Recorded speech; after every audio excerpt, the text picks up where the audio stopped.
Hello, j'espère que vous allez bien. On se retrouve dans une nouvelle vidéo et aujourd'hui on va parler dépenses, travaux. Donc étant donné que j'ai changé de chaîne YouTube entre temps, les vlogs réno ne sont pas dispo sur cette chaîne là, donc j'ai envie de les réincorporer mais d'une autre manière pour que ceux qui l'ont déjà vu ce ne soit pas redondant. Notre budget travaux qui du coup est compris dans notre prêt pour la maison. On avait donc une enveloppe travaux de 50 000 € pour tout refaire de A à Z. L'avantage des vieilles maisons quand tu fais un prêt, c'est que tu peux avoir un taux zéro, ce qui n'est pas négligeable sur des sommes comme ça, parce qu'on va pas se le cacher, mais on n'est pas riche. Donc on a acheté une vieille maison en pierre qui date de XXX temps.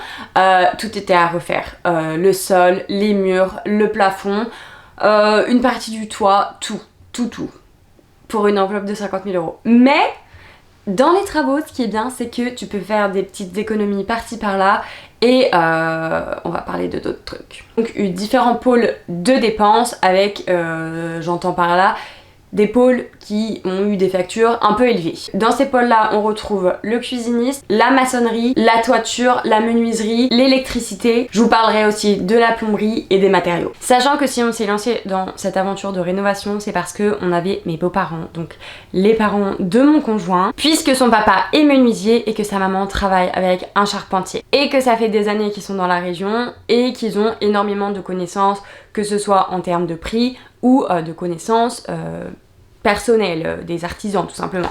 Autre petite chose, c'est que pour la majorité des pôles, on a mis la main à la pâte. Parce que mis à part l'électricité et le chauffagiste, on a toujours interféré dans le travail de l'artisan pour réduire les coûts de main d'œuvre notamment. Le projet a quand même été hyper intense parce que pendant un peu plus de 3 mois, de toute façon on n'avait pas plus de temps, pour ma part, j'étais quasiment tous les jours sur le chantier et le week-end mon chéri était là et mes beaux-parents étaient là également. On a eu beaucoup d'amis qui sont venus nous aider, donc c'était 3 mois littéralement pour tout refaire de A à Z quoi, donc c'était vraiment hard. On va parler du premier pôle qui est donc le pôle maçonnerie. En bas on avait un grand mur qui séparait tout l'espace en bas, on avait d'autres petites cloisons par-ci par-là, donc on a fait tomber, mais en termes de maçonnerie du coup il y avait ce mur porteur à ouvrir sur quasiment 3 mètres. Donc il y a eu la pose des étais et donc c'est là qu'on a commencé à intervenir dans le sens où mon chéri a percé au marteau-piqueur, je dirais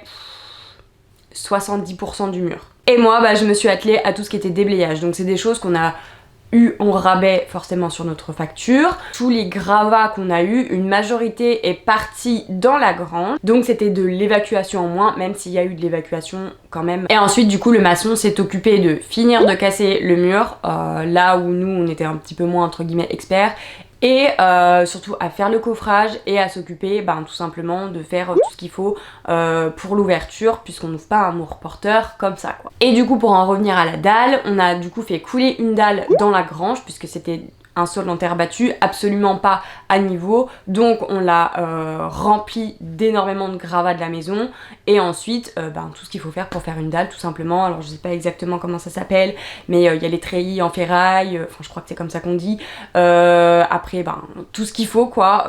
Ensuite on a eu le deuxième pôle qui était donc le pôle du chauffagiste, où il a fallu repercer le mur où il y a la conduite, il a fallu retuber, isoler avec les billes tout le conduit, il y a le chapeau tout en haut qui a été changé, la façade a été percée pour pouvoir faire arriver le tuyau d'air qui se branche directement derrière le poêle, et bien sûr il y a le poêle en lui-même. Troisième pôle, c'était le pôle menuiserie, donc qui concernait mon beau-papa. Donc par exemple, niveau main d'œuvre ici, on a entre guillemets rien payé puisque du coup mon chéri a aidé beau-papa et que c'est la famille aussi.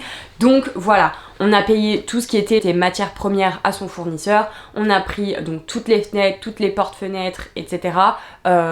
Chez son fournisseur. On a choisi du PVC blanc parce que c'est un coût quand même un peu plus réduit, même si c'est plus moderne que par exemple l'ADN de la maison qui est quand même une vieille ADN. Et on avait aussi tout le lambris pour tout l'étage, donc pour tous les plafonds, et aussi de la pente de notre chambre, qui chose d'ailleurs à la base n'était pas prévue puisque c'était censé être en placo, mais c'est une autre histoire. Et dans les vidéos avant-après, on se rendra compte que mon beau-papa a fait énormément de choses, parce qu'il y a beaucoup de choses aussi de récup. Toutes les tablettes de fenêtres par exemple, donc en bois, sont tout du bois qu'on a récupéré, qu'il y avait dans les combles, qui étaient abandonnés, enfin on a eu tout un week-end pour vider toutes les combles, hein. C'est pour ça aussi qu'on a fait tomber tout le plafond de notre chambre, de la salle de bain, pour accéder à en haut, pour faire tout tomber, etc. Puis de toute façon, il fallait refaire les plafonds parce qu'ils étaient...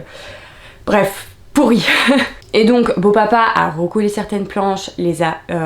Enfin il a fait tout un travail énorme pour faire des belles planches de dessous de fenêtre. Là je suis assise où normalement on ne pourrait pas, puisque normalement il y avait un mur qui allait jusqu'en haut qu'on a fait tomber. Mon beau papa a fait une structure en bois pour qu'il y ait assez de passage en dessous, puisque l'escalier est en dessous, et qu'on ne se cogne pas la tête au mur, au plafond. Donc on a une hauteur minimale de ça, mais visuellement on gagne un espace énorme.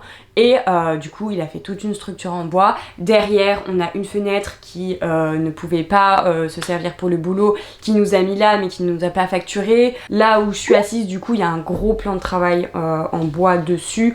Il y a vraiment eu énormément de choses, que ce soit le poteau de l'escalier, parce que c'est pareil, l'escalier on l'a pas rénové encore pour le moment parce que c'est un coût, mais ça va être lui qui va nous aider à le faire.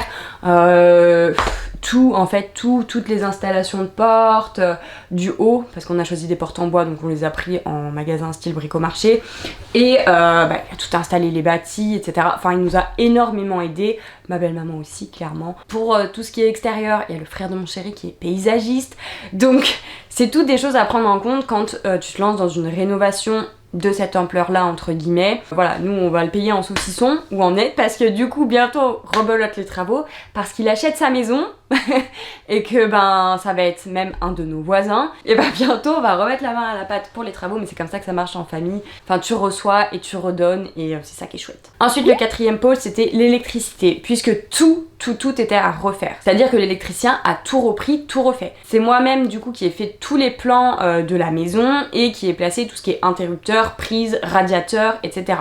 D'ailleurs, sachant que c'était la première fois que je faisais ça, il y a des choses que j'aurais pas forcément placées comme ce que j'avais placé, ou que j'aurais ajouté plus de prises à certains endroits, ou déplacé certaines par exemple, parce que c'est surtout les prises qui entre guillemets me chagrinent un peu sur certains trucs. Après tout ce qui est interrupteur, etc.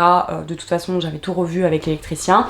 Il a dû percer aussi une tranchée dans le sol de la cuisine pour dévier l'électricité, puisqu'on a une prise sous le plan de travail, donc ça, on a dû faire des tranchées sur 2 murs aussi, voilà. Donc tout ça, donc toute l'électricité a été refaite de A à Z. Pôle numéro 5, c'est la toiture. Donc on n'était pas sûr qu'on allait le faire tout de suite, sauf que donc la maison a 2 toits différents. Donc toute cette partie là-bas a un toit, et la partie où je suis a un toit. Et donc en fait le toit qui est au-dessus de notre chambre et de la salle de bain, les tuiles étaient extrêmement poreuses, donc il fallait qu'on change l'avant et l'arrière de cette partie du toit là, sachant que pour l'anecdote, donc si on s'est retrouvé avec du lambris dans notre chambre sur la pente, c'est parce qu'on n'a pas eu le temps de faire le placo, parce que les travaux du toit se sont terminés la même semaine où on a emménagé. Donc on voulait pas emménager dans une chambre où j'avais pas eu le temps de faire le placo, où j'avais pas eu le temps de faire les joints, de les poncer, de les refaire, de peindre, etc. Et au final je préfère la descente en lambris parce que c'est beaucoup plus chaleureux que si ça avait été du placo. Mais voilà, c'était pas le but à la base, mais on n'a pas eu le choix, sachant que la zinguerie a été finie. On avait déjà bien emménagé, on s'était tapé bien des orages, j'ai dû bien monter dans le grenier en pleine nuit pour aller mettre des couvertures parce qu'il y avait de l'eau qui coulait. Voilà. Et du coup on a aussi surélevé le Velux, donc on l'a mis plus haut sur le toit pour gagner plus de luminosité dans la chambre, et voilà, tout simplement. Et du coup c'est pareil en termes de main d'œuvre, on en a eu pour beaucoup moins cher, déjà parce qu'on connaissait l'artisan puisque c'était le patron de ma belle-maman, et en plus de ça mon chéri a déjà bossé avec lui quand il était plus jeune, et donc quand il est venu bosser, mon chéri a bossé avec lui à chaque fois, et on a eu aussi d'autres amis qui sont venus, donc le temps a été réduit, la main d'œuvre, du coup on a mis la main à la pâte, et voilà, c'est les petits trucs qui font que ça te fait gagner des sous quoi. Le 6e pôle c'est le cuisiniste, donc on aurait pu entre guillemets se passer de ça au début, mais c'est vrai qu'on avait envie de commencer direct avec une belle cuisine, et on voulait une cuisine qui était qualitative, bien optimisée et faite avec quelqu'un de professionnel, parce que la maison est très mal fichue, on va pas se le cacher, même si on a arrangé beaucoup de choses,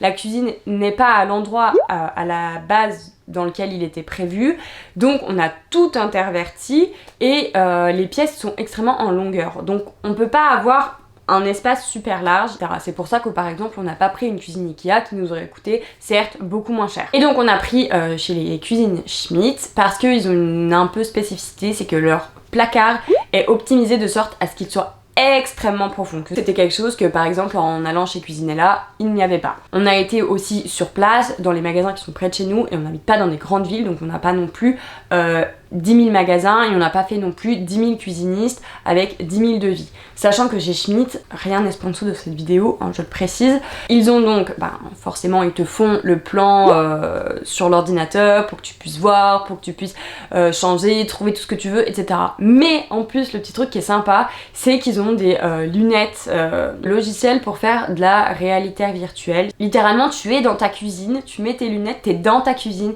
tu vois, tu te rends compte des espaces, tu vois les choses. Même si j'ai quand même eu beaucoup de mal à être sûre à 100% de l'espace qu'on avait. Parce que c'est pareil en bas, donc la dalle du côté de la cuisine était petite, donc on l'a réagrandie puisque quand tu tires les chaises qui sont autour de l'îlot, il faut pas que tu tombes dans la pièce d'à côté, tu vois. Y compris dans la cuisine, on avait la hotte, la plaque et le four qui étaient sur place, donc moins cher que s'ils avaient été neufs, puisque avant on n'avait pas une cuisine tout équipée, on avait notre lave-vaisselle, donc on a pris la façade de lave-vaisselle pour le jour où on changera de lave-vaisselle, mais on n'allait pas changer de lave-vaisselle maintenant, alors qu'entre guillemets il va encore très bien. Bon, il nous est arrivé une petite galère, mais on l'a fait réparer. Et après, on était en demi-pause. Donc on a l'installateur qui est venu nous installer la cuisine, tout couper comme il faut, tout faire comme il faut. Et on avait du coup à installer le reste de l'électroménager. Et puis tout ce qui était par exemple robinetterie, etc. Donc c'est pareil, en demi-pause, c'est moins cher qu'en